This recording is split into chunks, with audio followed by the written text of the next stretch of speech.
محترم بزرگ اور دوستو، عزیز بھائیو، الحمدللہ میں نے آپ حضرات کے سامنے سورہ فتح کی ابتدائی چند آیات کریمہ تلاوت کی ہیں۔ آپ حضرات کے سامنے صلح حدیبیہ کا واقعہ بیان ہو رہا ہے۔ تو میں نے عرض کیا تھا کہ اللہ رب العالمین نے قریش مکہ پر مسلمانوں کا رعب ڈال دیا اور وہ مرعوب ہو کر صلح کرنے کے لیے نبی کریم صلی اللہ علیہ وسلم کے پاس حاضر ہو گئے۔ نبی کریم صلی اللہ علیہ وسلم کو اللہ تعالیٰ کی طرف سے حکم تھا صلح کرنے کا کہ ہر حال میں صلح کر دیں، لیکن جب صلح کی شرائط طے کی جانے لگیں تو پھر بہت مشکل وقت تھا۔ تو آج کی مجلس میں بیان کیا جائے گا کہ صلح حدیبیہ کی شرائط کیا تھیں، جو معاہدہ لکھا گیا اس کی شرائط کیا تھیں۔ وہ بہت مشکل شرائط تھی۔ سہیل بن عمر یہ قریش کا سردار تھا جو بعد میں مسلمان ہو گئے تھے۔ یہ ان کی طرف سے نمائندہ بن کر آیا اور بہت بحث ہوئی، بات چیت ہوئی نبی کریم صلی اللہ علیہ وسلم کے ساتھ۔ پھر یہ معاہدے کے لیے تیار ہو گئے۔ معاہدہ لکھا جانے لگا تو نبی کریم صلی اللہ علیہ وسلم نے لکھوایا۔ حضرت علی رضی اللہ تعالیٰ عنہ معاہدہ لکھنے والے تھے، تحریر کرنے والے تھے۔ کون تھے؟ حضرت علی المرتضیٰ شیر خدا رضی اللہ، اور معاہدے کی تحریر لکھوانے والے تھے محمد الرسول اللہ صلی اللہ علیہ وسلم، اور کفار مکہ کی طرف سے سردار تھے سہیل بن عمر۔ تو نبی کریم صلی اللہ علیہ وسلم نے ارشاد فرمایا حضرت علی رضی اللہ تعالیٰ عنہ کو کہ آپ لکھیں بسم اللہ الرحمن الرحیم، بسم اللہ الرحمن الرحیم۔ جب یہ لکھوایا تو اسی بات پر سہیل نے اعتراض کر دیا کہ آپ نے بسم اللہ الرحمن الرحیم لکھوا دیا ہے، ہم تو رحمان اور رحیم کو نہیں جانتے کہ یہ کون ہے اور کس قسم کی صفات ہیں، ہم اس کو نہ جانتے ہیں نہ مانتے ہیں، آپ نے کیوں لکھوائی ہیں؟ آپ یہاں پہ لکھائیں بِاسْمِكَ اللَّهُمَّ۔ تو حضور صلی اللہ علیہ وسلم نے چونکہ معاہدہ کی شرائط قبول کرنی تھی تو اس لیے آپ صلی اللہ علیہ وسلم نے حکم فرما دیا حضرت علی رضی اللہ تعالیٰ عنہ کو کہ بسم اللہ الرحمن الرحیم مٹا دیں اور اس کی جگہ پر لکھ دیں بِاسْمِكَ اللَّهُمَّ۔ تو حضرت علی رضی اللہ تعالیٰ عنہ نے بسم اللہ الرحمن الرحیم مٹا دی اور وہاں پہ لکھ دیا بِاسْمِكَ اللَّهُمَّ۔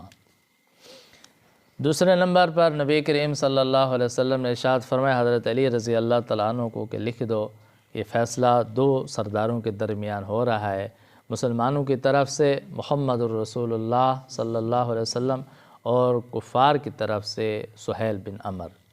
جب حضرت علی رضی اللہ تعالیٰ نے لکھا کہ من محمد الرسول اللہ صلی اللہ علیہ وسلم تو فوراً اعتراض کر دیا سہیل نے کہ دیکھیں یہ نہ لکھیں آپ، اگر ہم آپ کو محمد الرسول اللہ تسلیم کر لیں تو پھر جھگڑا کیا ہے ہمارا آپ کے ساتھ، پھر معاہدہ لکھنے کی کیا ضرورت ہے؟ بات تو یہ ہے کہ ہم آپ کو محمد الرسول اللہ تسلیم نہیں کرتے، یعنی اللہ کا رسول تسلیم نہیں کرتے۔ آپ محمد بن عبداللہ لکھ سکتے ہیں، محمد الرسول اللہ نہیں لکھ سکتے۔ تو اس لیے مکے والے جو مشرک اور کافر تھے نبی کریم صلی اللہ علیہ وسلم کو محمد بن عبداللہ تو مانتے تھے، محمد الرسول اللہ نہیں مانتے تھے، یہی تو اختلاف۔ تو نبی کریم صلی اللہ علیہ وسلم نے حضرت علی رضی اللہ تعالیٰ عنہ فرمایا چلو آپ میرا نام مٹا دیں، محمد الرسول اللہ مٹا دیں اور وہاں پہ لکھ دیں کہ محمد بن عبداللہ۔ تو حضرت علی رضی اللہ تعالیٰ عنہ نے عرض کی یا رسول اللہ صلی اللہ علیہ وسلم میری یہ مجال نہیں ہے کہ میں محمد الرسول اللہ کو مٹا دوں اپنے ہاتھ سے، یہ میری مجال نہیں ہے، مجھ میں اتنی ہمت نہیں ہے۔ میں نے جن ہاتھوں کے ساتھ محمد الرسول اللہ لکھا ہے انہی ہاتھوں کے ساتھ محمد الرسول اللہ کو مٹا دوں، یہ میرے پر مجھے طاقت نہیں ہے اس کی۔ کتنا ادب تھا صحابہ رضی اللہ تعالیٰ عنہ کے دل میں حضور صلی اللہ علیہ وسلم کا اور آقا علیہ السلام کے نام مبارک کا۔ پتہ نہیں کیا ہو گیا آج کل لوگوں کو کہ کیک پر محمد صلی اللہ علیہ وسلم کا نام مبارک لکھ کر پھر اس کو کاٹ رہے ہیں اور اپنے آپ کو عاشق رسول بھی کہہ رہے ہیں۔ کیک بنا کر اللہ کے محبوب صلی اللہ علیہ وسلم کا نام اس پر نقش کر کے پھر اس کو چاقو سے چھری سے کاٹ رہے ہیں اور کہہ رہے ہیں کہ یہ ہم عشق رسول کر رہے ہیں۔ یہ کون سا عشق رسول ہے؟ حضرت علی رضی اللہ تعالیٰ عنہ عرض کر رہے ہیں یا رسول اللہ مجھ میں ہمت نہیں ہے کہ میں آپ کے نام کو مٹا دوں۔ تو حضور صلی اللہ علیہ وسلم نے شفقت فرمائی، وہ پیپر لے لیا اور نبی کریم صلی اللہ علیہ وسلم نے اپنے ہاتھ مبارک سے مٹا دیا محمد رسول اللہ اور اپنے ہاتھ مبارک سے لکھ دیا محمد بن عبداللہ، محمد بن عبداللہ۔ یہاں پہ شیخ المکرم امیر محمد اکرم اوان صاحب رحمۃ اللہ علیہ نے لکھا ہے کہ نبی کریم صلی اللہ علیہ وسلم بے شک امید تھے، لکھنا پڑھنا نہیں جانتے تھے، لیکن اس موقع پر معجزے کے طور پر نبی کریم صلی اللہ علیہ وسلم نے اپنا نام مبارک لکھ لیا۔ یہ آقا علیہ السلام کا معجزہ تھا۔ ویسے لکھنا پڑھنا نہیں جانتے تھے، لکھ نہیں سکتے تھے، لکھنا جانتے نہیں تھے، لیکن اس موقع پر جو لکھا ہے یہ اللہ تعالیٰ کی طرف سے معجزہ تھا۔ معجزے کے طور پر آپ صلی اللہ علیہ وسلم نے یہ لکھ دیا محمد بن عبداللہ۔ اس کے بعد جو شرط لکھی گئی، سب سے پہلی شرط جو تھی نا وہ بہت مسلمانوں کے لیے تکلیف دہ تھی، وہ یہ تھی کہ اس سال مسلمان عمرہ نہیں کریں گے، واپس چلیں، بغیر عمرہ کیے واپس چلے جائیں گے، دوسرے آئندہ سال آئیں گے اور احرام باندھ کر آئیں گے، سواریاں قربانیاں لے کر آئیں گے، 3 دن صرف مکہ میں رہیں گے، عمرہ کر کے قربانیاں کر کے سر منڈا کے احرام کھول کے پھر واپس چلے جائیں گے۔ جب یہ شرط انہوں نے پیش کی تو نبی کریم صلی اللہ علیہ وسلم نے قبول فرما لی، لیکن صحابہ رضی اللہ تعالیٰ عنہم کے دلوں میں رنج اور غم بھر گیا کہ یہ کیسی شرط ہے کہ ہم بغیر عمرہ کیے واپس چلے جائیں۔ تو صحابہ رضی اللہ تعالیٰ نے عرض کی یا رسول اللہ صلی اللہ علیہ وسلم جان تو ایک دن دینی ہے، جان تو ایک دن دینی ہے، آج ہی دے دیں، آج ہی شہید ہو جائیں، کیوں ایسی دب کر ہم صلح کریں۔ حضرت عمر رضی اللہ تعالیٰ عنہ جلالی صحابی تھے، برداشت نہیں ہو سکا، خدمت اقدس میں حاضر ہو گئے، یا رسول اللہ صلی اللہ علیہ وسلم آپ اللہ کے رسول نہیں ہیں؟ آپ نے فرمایا بے شک میں اللہ کا سچا رسول۔ فرمایا آپ حق پر نہیں ہیں؟ آپ نے فرمایا ہم حق پر ہیں۔ فرمایا کہ ہم حق پر نہیں ہیں؟ فرمایا آپ بھی حق پر ہیں۔ کفار باطل پہ نہیں ہیں یا رسول اللہ بات؟ آپ نے فرمایا باطل پہ ہیں۔ تو عرض کرنے لگے پھر ایسی دب کر صلح کیوں کی جائے، پھر شہید کیوں نہ ہو جائیں۔ لیکن نبی کریم صلی اللہ علیہ وسلم نے ارشاد فرمایا کہ عمر میں اللہ کا بندہ اور اللہ کا سچا رسول ہوں، اللہ تعالیٰ کے حکم کے خلاف میں کبھی کوئی کام نہیں کر سکتا۔ اللہ تعالیٰ کو حکم ہے، میں اس لیے کر رہا ہوں، مجھے بھی پتہ ہے شرعیت۔ تو بہرحال صحابہ رضی اللہ تعالیٰ عنہ نے بھی حضرت عمر رضی اللہ تعالیٰ عنہ کو حوصلہ دلایا، پھر حضرت عمر رضی اللہ تعالیٰ عنہ بھی خاموش ہو گئے۔ تو یہ شرط قبول کر لی کہ ٹھیک ہے اس سال عمرہ نہیں کریں گے، آئندہ سال عمرہ کریں گے۔ اور ایک دوسری شرط تھی، وہ بھی بہت مسلمانوں کے لیے تکلیف دہ تھی۔ وہ شرط یہ تھی کہ اگر کوئی مسلمان مکہ سے کافروں سے بھاگ کر، مکہ سے بھاگ کر مدینہ شریف پہنچ جائے، مسلمانوں کے پاس پہنچ جائے، تو مسلمان پر لازم ہوگا کہ وہ اسے واپس لوٹا دیں گے۔ اور اگر کوئی کافر مدینہ سے یا کوئی مسلمان نعوذ باللہ اسلام کو چھوڑ کر مکہ میں چلا جائے تو مکہ کے لوگ اسے واپس نہیں کریں گے۔ یہ شرط بھی بہت مزاج کے خلاف تھی کہ یہ کیسی بات ہے کہ اگر ہمارے مسلمان موجود ہیں مکہ معظمہ میں، ان کو قید ہیں، تکلیف میں ہیں، ان میں سے کوئی اگر بھاگ کر مدینہ آ جائے تو ہم اسے واپس کر دیں گے، اور یہاں مدینہ سے کوئی واپس مکہ چلا جائے گا وہ نہیں واپس کریں گے۔ تو نبی کریم صلی اللہ علیہ وسلم نے اس شرط کو بھی قبول فرما لیا۔ معاہدہ لکھا جا رہا تھا، ابھی دستخط نہیں ہوئے تھے۔ یہ جو سردار تھا نا سہیل بن عمر، ان کا بیٹا تھا ابو جندل رضی اللہ تعالیٰ عنہ، وہ مسلمان ہو چکا تھا، اور مسلمان ہونے کی وجہ سے یہ اس کو تکلیف دے رہا تھا، اس نے قید کیا ہوا تھا، اس کو اذیتیں دیتا، تکلیف دیتا کہ تو مسلمان کیوں ہوا ہے۔ جب اس کو پتہ چلا کہ معاہدہ لکھا جا رہا ہے اور معاہدے میں یہ شرط بھی لکھی جا رہی ہے کہ اگر کوئی مسلمان مدینہ شریف پہنچ جائے گا تو اسے واپس کرنے کے پابند ہوں گے، تو وہ دوڑ پڑا، اور اس کو زنجیر بھی لگے ہوئے تھے، گرتا پڑتا دوڑتا وہ بھی صلح حدیبیہ کے مقام پر پہنچ گیا۔ جب پہنچ گیا تو مسلمانوں نے اس کو اپنی پناہ میں لے لیا، اس کی بیڑیاں وغیرہ کھول دیں، اس کے زنجیر کھول دیا، آزاد کر دیا کہ یہ تو ہمارا مسلمان بھائی ہے، ہم اس کو ساتھ رکھیں گے۔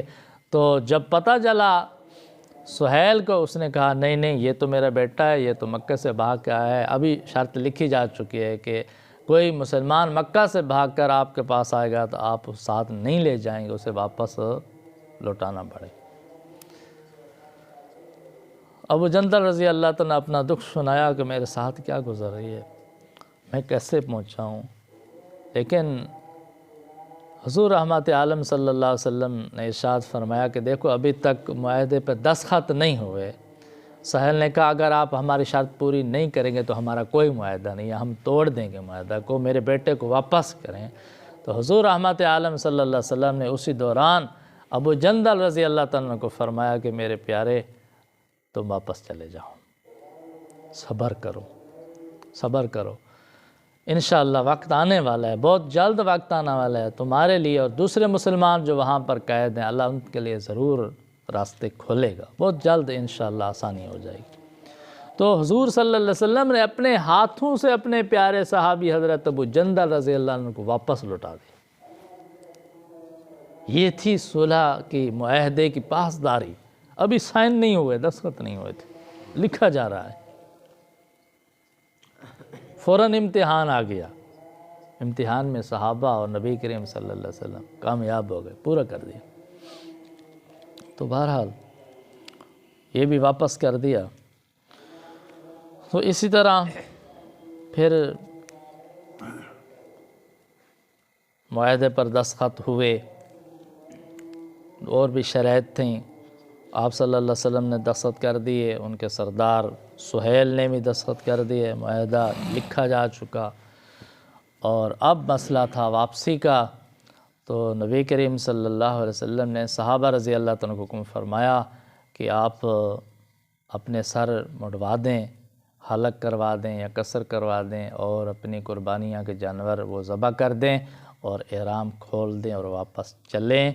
لیکن کوئی صحابی بھی اپنی جگہ سے نہ اٹھ سکا،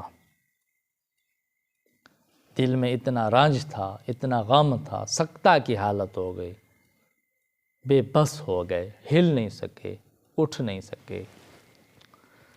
تو حضور رحمت عالم صلی اللہ علیہ وسلم سمجھتے تھے کہ میرے صحابہ میرے حکم کی نافرمانی نہیں کر سکتے، انتہائی درجے کے فرما بردار ہیں، لیکن ان پر ایک غلبہ ہے حال کا، مغلوب ہو چکے ہیں حال سے، غم کی وجہ سے، رنج کی وجہ سے۔ تو نبی کریم صلی اللہ علیہ وسلم خیمہ میں تشریف لے گئے۔ خیمہ میں ام المومنین حضرت ام سلمہ رضی اللہ تعالیٰ عنہ تشریف فرما تھی۔ اس سفر میں ام سلمہ رضی اللہ تعالیٰ عنہ آپ صلی اللہ علیہ وسلم کے ساتھ تھیں۔ تو خیمہ میں ام سلمہ رضی اللہ تعالیٰ عنہ کے پاس تشریف لے گئے، اور ام سلمہ رضی اللہ تعالیٰ عنہ کے ساتھ مشورہ فرمایا۔ حضور نے گھر والی کے ساتھ مشورہ فرمایا کہ میں حکم دے رہا ہوں اور صحابہ بیٹھے ہیں، اب کیا کرنا چاہیے؟ تو حضرت ام سلمہ رضی اللہ تعالیٰ نے ایسا بہترین مشورہ دیا کہ مسئلہ حل ہو گیا۔ اسے پتہ چلا کہ گھر والی سے مشورہ کرنا بھی سنت ہے، خود نبی کریم صلی اللہ علیہ وسلم نے مشورہ فرمایا، سلمہ رضی اللہ تعالیٰ نے مشورہ دیا، یا رسول اللہ صلی اللہ علیہ وسلم کوئی بات نہیں ہے، یہ فرما بردار ہیں، لیکن اب مغلوب ہیں حال سے، ان کو صدمہ ہے، دکھ ہے، بہت غم ہے، آپ ایسا فرمائیں آپ تشریف لے جائیں، ان کے سامنے اپنا سر مبارک منڈوا دیں، آپ قربانی کر دیں، آپ احرام کھول دیں، پھر دیکھنا صحابہ عمل کرتے ہیں کہ نہیں کرتے۔ تو حضور صلی اللہ علیہ وسلم بیر تشریف لائے، اپنا سر مبارک منڈوا دیا اور قربانی کا جانور ذبح کر دیا۔ نبی کریم صلی اللہ علیہ وسلم نے خود اپنا احرام مبارک کھول دیا۔ جب صحابہ نے دیکھا تو صحابہ رضی اللہ تعالیٰ بھی شروع ہو گئے، کوئی سر منڈا رہے ہیں، کوئی حلق کروا رہے ہیں، کوئی قربانی کر رہے ہیں، احرام صحابہ نے کھول دیا۔ پھر نبی کریم صلی اللہ علیہ وسلم نے حکم فرمایا واپس چلو، تو صحابہ رضی اللہ تعالیٰ نے واپس چلے۔ واپسی پر ایک مقام پر پہنچے، اسفان کے مقام پر جب پہنچے تو راشن ختم ہو گیا، کھانے پینے کا سامان ختم ہو گیا۔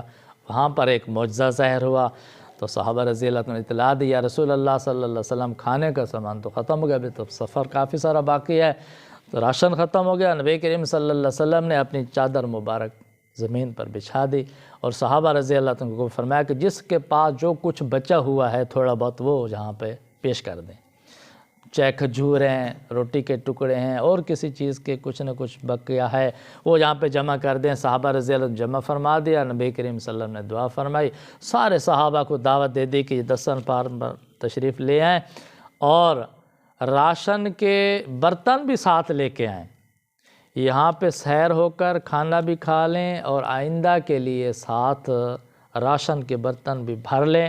1400 صحابہ نے اسی چادر سے سیر ہو کر کھانا بھی کھا لیا اور راشن کے برتن بھی بھر لیے، اور کھانا اسی طرح موجود رہا جس طرح پہلے تھا۔